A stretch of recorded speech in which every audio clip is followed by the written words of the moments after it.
The next thing we're going to talk about are controlled tie-up positions. What you're going to find is that you're going to work yourself into a pattern of ways that you can attack the opposition. And a lot of the times, the same moves that you use from one tie-up position, you can use from another tie-up position.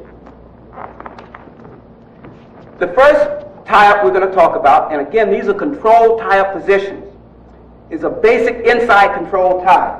And what we're talking about is controlling the inside position.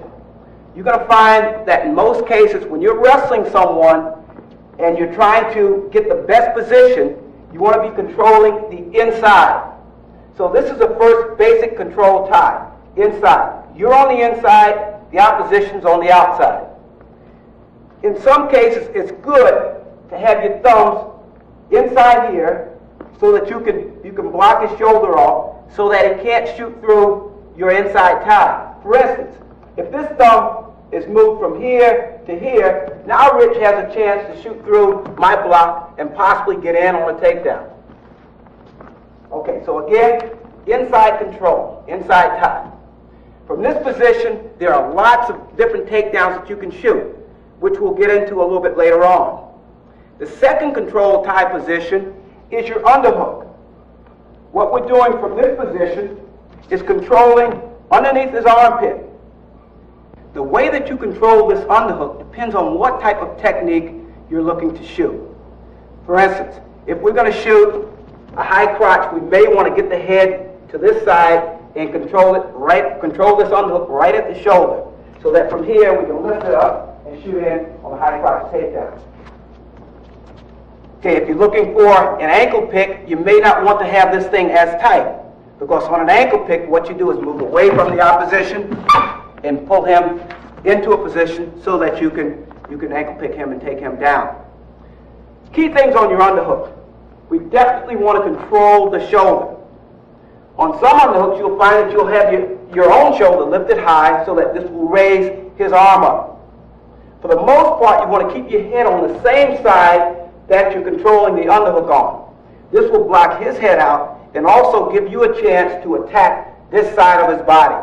So head on the same side that you're controlling the underhook on. Another thing that becomes pretty important is what you do with this free hand. In most instances, you will have this free hand towards the inside of your body. You don't want to give the opposition a chance to get under this arm. Now, you have no control with this underhook if he goes under this arm. So to start, head on the same side as your underhook, and this arm stays inside. You can reach out and control his wrist, or you can reach in on a leg, or do whatever. But the main thing is that you keep it in close to the sides of your body. The next control tie-up we want to work on is the elbow control. What you're doing on this elbow control is you're going to put your thumb on the outside, and the other four fingers are on the inside. If you reach down here, you're going to feel on either side of his elbow, there's two bones that stick out. Your thumb is going to lock behind one, and the other four fingers are going to lock behind the other one. You want to control it just like this. The thumb on one side, the other four fingers on the other side. Again, once you get into this position, you want to keep this free hand in close to the sides of your body. This is an excellent controlled tie-up position. Once you control this elbow, you also want to keep this arm in close to the side of your body. The closer your arms are into your body, the more power you're going to have when you shoot your takedown. If your arms are stretched away, you're going to have less springing motion as you go into the opposition. For the most part, what you want to do with your head is keep it on the same side that you have his elbow tied up on. So we're controlling the elbow. This elbow is in close to the side of your body. This elbow is also in close to the side of your body. And your head is on the same side that you're controlling this elbow on. There are many different techniques that you can shoot from that elbow control tie-up. And you'll see different techniques as we progress through the tape. The last control tie-up position that we want to talk about is a basic head and collar tie. Basically, what you're doing is reaching out and controlling the opposition's head. And if at all possible, you also want to control the inside with the free arm. So you have a collar tie and inside control. This collar tie arm, your elbow should be in close to your body, and you should also be using this elbow to block off the opposition. It should be right in front of his chest and not out here. Elbow in close to your own chest and used as a block to block him off. The other hand should be used to control the inside position.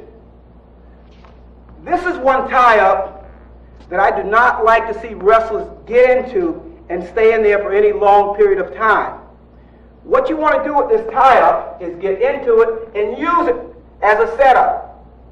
Head snaps, shoulder pops like that, pop the head down and away. But you don't want to get in this position and just stay here. Because before long, what happens is that he'll come up and control your elbow or somehow work to the inside position this way, okay? Or come over into an underhook, over here, and into an underhook, and he'll end up in the best position. So it's not a good idea to just get in this position and stay here. You want to move up towards the head and move him. Move him out of position and start your attack. Many of the techniques that we'll be showing throughout the 4 one-hour tape presentations will come from one of those 4 controlled tie-up positions.